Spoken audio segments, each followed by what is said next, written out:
Without taking a word of advice, he sets off for the Red Knight.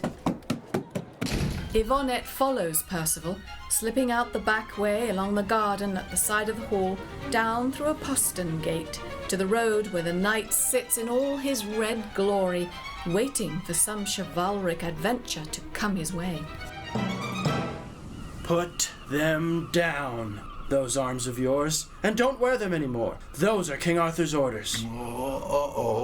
Oh dear. The boy's going to get himself killed. Is anyone daring to come here, lad, to champion the king's right? If anyone is coming, don't keep it to yourself. What? Sir Knight, in the devil's name, are you making fun of me? Get out of that armor at once, I tell you. Lad, I'm asking you if anyone's coming here on the king's behalf, intending to fight me. Sir Knight, take off that armor now before I take it off for you. And if you make me say it again, I'll hit you. The devil take you. The fearsome knight gives Perceval a great blow across the shoulders with the butt end of his lance, causing Perceval to slump over his horse. But, furious at this assault, Perceval sits right back up and, taking careful aim, throws his javelin. Take that, your stubbornness! And strikes the Red Knight dead. Finally, those marvellous bright crimson arms can be his, except he cannot get them off. In vain he tries to pull at the helmet or unbuckle the sword or even unsheath it. In his frustration, he starts to tug at it and stab at the fastenings with his knife. Fortunately, Yvonne is there to lend his help. What's all this, my friend? What are you doing? I don't know. I'll have chopped the corpse into steaks before I can get the armor off. It sticks so tightly to the body, it's almost as if the inside and the outside are the same thing. Don't worry. I can get them apart if you like. Do it quickly, then. So Yvonne strips off the breastplate, hauberk, mail leggings, helmet and all.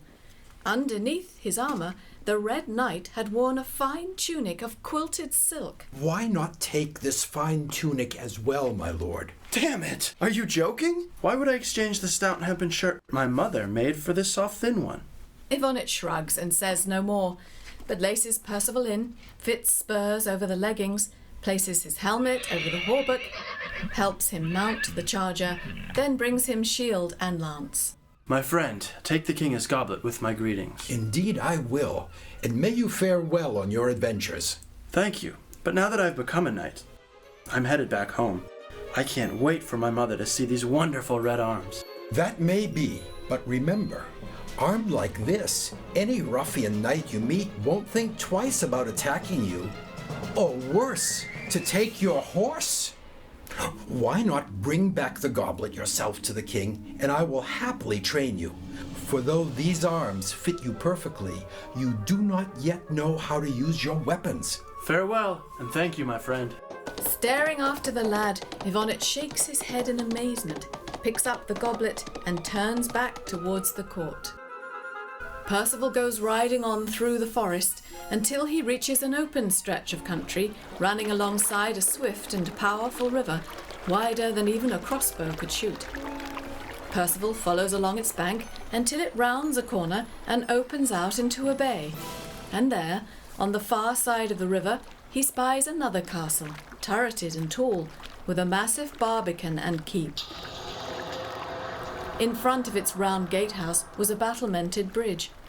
Coming closer, Perceval sees an eminent-looking man in a purple robe strolling at his ease upon the bridge. Mindful of his mother's advice, Perceval greets him. Good day, kind sir. Sir, my mother taught me to greet gentlemen like that. God bless you, dear brother. Upon my soul, he might look like a fearsome warrior, but underneath all that red armor he's just a naive simpleton. Where have you come from this day? Where? From King Arthur's court. What did you do there? The king made me a knight, and good luck to him. A knight? May God prosper me. What was he thinking of? Tell me then, my good brother, those arms. Who supplied you with them? The king promised them to me if I overcame the Red Knight of the Forest of Conqueror. Did he indeed? Now tell me, if you don't mind, what purpose brought you here? Sir, my mother told me that I should approach worthy gentlemen wherever I might find them, and that I should believe what they told me.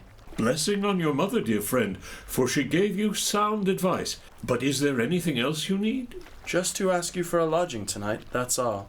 Very willingly, provided you do me one favor. What's that? To take your mother's advice and mine.